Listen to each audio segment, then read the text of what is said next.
விசிக வாக்குகள் திமுக கூட்டணிக்கு சிதறாமல் விழும் என கூறியுள்ள திருமாவளவன், திமுகவுக்கு விழும் 4 வாக்குகளில் 1 வாக்கு விசிக உடையதாக இருக்கும் என நம்பிக்கை தெரிவித்துள்ளார்.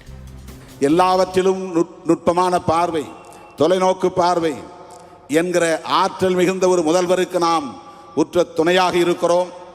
2026 சட்டமன்ற பொதுத் தேர்தலில் ஓரணியில் தமிழ்நாடு, அதுதான் திமுக அணியில் தமிழ்நாடு. மற்றவர்கள் எல்லாம் கட்சிகளாக இருப்பார்கள்.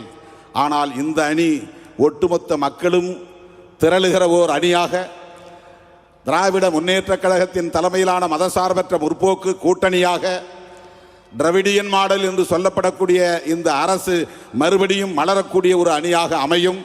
அதற்கு விடுதலை சிறுத்தைகள் உற்ற துணையாக தமிழகம் தழுவிய அளவில் இருப்போம்.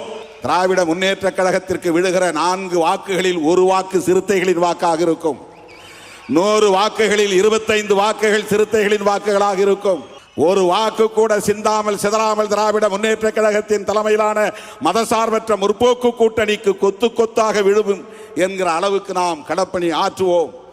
2026 திராவிட மாடல் அரசு மீண்டும் மலர்வதற்கு அனைத்து தமிழர்களும் ஓரணியில் திரளுவோம்.